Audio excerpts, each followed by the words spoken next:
Okay, a mix of cloud and sun today. At least no rain, I guess, to get some interesting drone captures. And what did I read today? With that in mind, it seemed like there was some drama in regards to flying drones and the legality of it that's making headlines. Apparently it has to do with some YouTuber named H Audit, who was told by a viewer that a certain area looked really nice and that he should capture it, I suppose. So by the looks of it, when he arrived, it was a grade 2 listed country estate of sort, I believe. And he actually rang the bell to tell the owner, for example, that he was going to fly the drone and he just didn't want any drama over it, because from the sounds of it, he has experience where people would go up to him aggressively saying this is illegal, this and that, as an example. Hello, I'm just outside the front of the property here. I just wanted to take some pictures of it. I've brought a drone with me. Now, she didn't seem very fond of it in terms of him doing that, and I guess to make it a little crazier, apparently this person is well known of sort to be on the reality show The Apprentice, I believe, Luisa Zissman. So during this dispute, so many interesting things came up. For example, she was essentially telling the person she doesn't want him to do that because it's her property. He tried to argue he's not taking off on her property. She's arguing yes it is, like within a certain area. I can understand you might want that, but it's just the beauty of it. I found it online today. Okay, and I appreciate that you like my house. Thank you very much. My life I'm not going to fly it from here. I'm going to go down the track, so just so you're aware. There is no track down. This, what we're standing on, is a track in my English language. It's my track that you're on. And then there was some stuff that came up. For example, her saying she would, in a sense, take down the drone, and she's done it before, which makes you think, hey, isn't that a crime, for example, in the area? Because so many places they consider drones as an aircraft, so you shooting it down, for example, is technically illegal. So did the person first just admit that? I'm going to go to the end of the track. You're breaking the law. I'm going to go to the end of the track. Authority to fly a drone over my house. Okay, I'm going to go to the end of the track and I'm going to take the drone off. I'd really appreciate if you guys had left me alone. We'll get the gun and we'll shoot your drone down. What the hell? I will shoot your drone. You're flying your drone. So you've done it before? Over my private property. Have you done it before? No one's been stupid enough to come and fly a drone. But yeah, Ian has actually shot a drone before. Are you Ian? No. So afterwards, it seems like he left the property and then he started to talk about how he still felt he was in the right, and he was approached by a police officer afterwards that wanted to take him back to the station, I believe, from the sounds of it. But he was adamant, saying they didn't have the legal rights to do it, and afterwards they just gave each other their information. And then there was a debate, it seemed like he had with other people, on whether or not what he was doing was right, where you could argue it could be perfectly legal, for example, like they have no rights to the airspace per se, as long as he's taking off, for example, or landing outside of their private property and all that. But then someone else is arguing, well, they clearly told you they were uncomfortable, so you shouldn't have done it anyways. Sure you. I'm going to wait here. I'm not going to run away. I'm here for the average drone flyer. This is their experience. If they wanted to come here today and film it, this is what would have happened. I know. So that's what I'm saying to you. That there's a line between legality. I just think that from the way I do things is on a respect, a two-way respect. That's all. I wouldn't stand there on someone's property just because I can. If they wasn't happy I was there and doing something where they're filming me.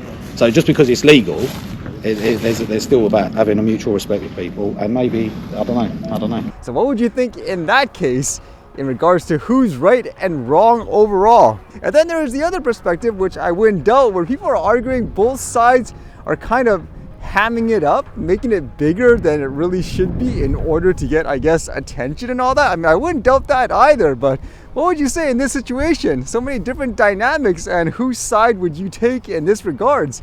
I know if it was me, if I wanted to capture like a scenery in that sense, if I was far away outside of their property, like how I usually do, for example, I'm flying up and down capturing the scenery, then there's realistically nothing they can do or should be complaining about. I mean, it's no different, for example, than someone capturing the scenery with a camera. If you're saying you're walking right into their property, let's just say he specifically wanted to capture their house, like some real estate property, he lands in and out on their actual property, and that's a little different. I mean, you shouldn't do that.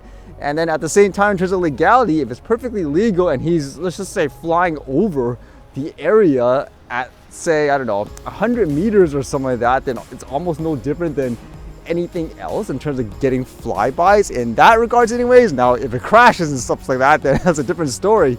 But that's what I would think anyways in that situation. It really depends in terms of exactly what he was trying to go for in terms of a capture anyways. And the other thing I read, it seems like there was an official announcement for another bit I talked about the other day where a car manufacturer called BYD in China was partnering with DJI to release some kind of drone with their vehicle, and it's official. This is what they released. So for the vehicle itself, apparently it's the BYD Sealion 07 DMI Intelligent Driving Edition, a plug-in hybrid 5-seater SUV, and it features the Ling Yuan in-car drone system developed with DJI. It seems like almost like that dock that you saw the other day in terms of the drone in a box solution of sort, except this is for an actual vehicle. And it says it includes God's Eye CD Pilot 100 intelligent driving system with roof LiDAR, enabling city navigation, highway navigation, and parking assistance. There was also like this weird video that they actually show. I thought it was weird anyways, in terms of they were trying to compare how people use things, something like, I don't know, like a hawk or an eagle, for example, to get a bird's eye view, but I guess now you could use this drone instead. And apparently the drone is integrated in a retractable helipad. It has a 4K camera and it has obstacle avoidance, which would be kind of necessary. And in terms of the price itself, it says it'll be about $27,500 to about $34,300 US. And for the Ling Yuan system, which is for the drone, it's about $2,200 US, and it's an optional upgrade. Oh, what would you think? Would you think this would be something you would get nowadays, like for the car? I'd just be wondering about the legality, because in most places it's technically, I guess, illegal for you to fly the drone in this way anyways. Then at the same time, it makes me wonder what the technicality would be, because there are places where they have drone-in-a-box solutions for things like construction sites, and it's been made clear you don't need a license or anything like that to operate it because it's all autonomous per se. So would that be the same where if someone installed it in a car and it does everything autonomously, would some regulators consider that legal as well? It'd be kind of interesting to see how that pans out anyways.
Alright, see you guys later.